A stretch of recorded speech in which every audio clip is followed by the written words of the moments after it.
This is a really favorite topic of mine, healthy habits. Why is this so important to me?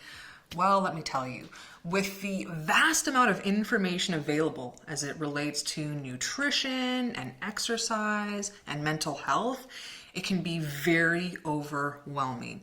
Not to mention the fact that most of us are raised in this sort of diet mentality. And what do I mean by that? I mean, we do something for 30 days, 60 days, 90 days, maybe even 6 months. But at some point, we stop doing that. We revert back to old patterns, old habits, and then we need to restart up again. If you're taking the time to really implement healthy habits, there will be no reverting back to start up again, because you're going to do it slow and you're going to do it really gradual over time, and you're not going to put an incredible amount of pressure on yourself. This is very key, especially if you're overcoming a health issue. If you're overcoming a digestive issue, if you're overcoming a reproductive issue, any health issue at all, I'm going to be honest with you, it's not for the faint of heart. Working on your health takes time, it takes consistency, it takes dedication, and at times you may feel lonely. Because when you're on a health journey, it may not fit in to the socialization that your peers are doing at that time. So you're going to be spending time alone.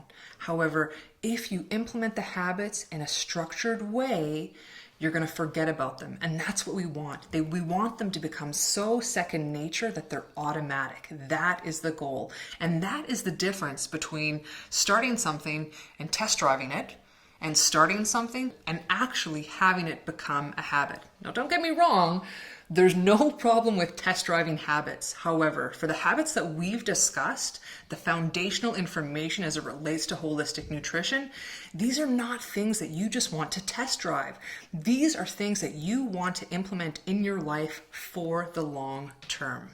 It's really important to also understand that when it comes to creating healthy habits, there is no one size fits all. As we're so often exposed to nutritional information that looks like it can apply to everyone, that's simply not the case.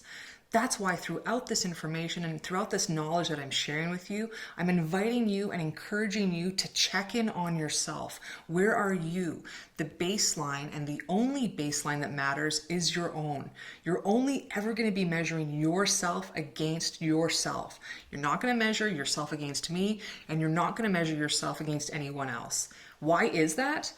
Well, I started my health journey over a decade ago, and I've been working on it consistently since then. So why would you compare your day 1 with my day 1,000? It simply doesn't make sense. I'd also like for you to check in and understand what healthy habits you're already doing right now that are serving your health. I can guarantee, whether it be hydration, getting good sleep, having fun every day, reaching out to your community, exercising, you may be doing one or you may be doing multiple ones of these. So give yourself a pat on the back, and let's see how else can we really make sure that the information you're provided with is going to stick with you for the long term. The other interesting piece that I really think it's important to connect on and touch on when we're talking about healthy habits is there's this rumor that goes around that says it only takes 21 days to create a healthy habit. Not true, not at all.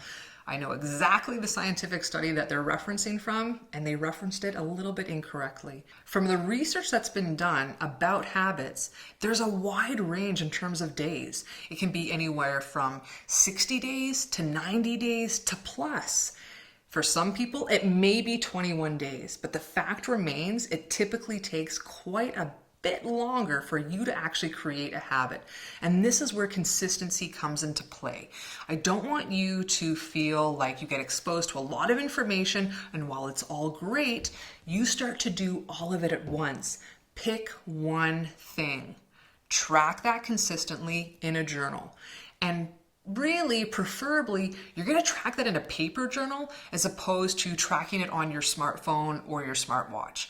Really, there's really interesting conversations and again, even some research into why writing things down in a paper journal are beneficial. So get that paper journal, identify what that goal is that you want and really track it for at least 3 to 4 weeks before you consider or want to add anything else on. So for example, maybe your starting goal is you really want to work on sleep. You're chronically fatigued, you never wake up feeling rested, and you really feel like it's interfering with other areas of your life. So perhaps the goal for you is you want to go to bed a half an hour earlier.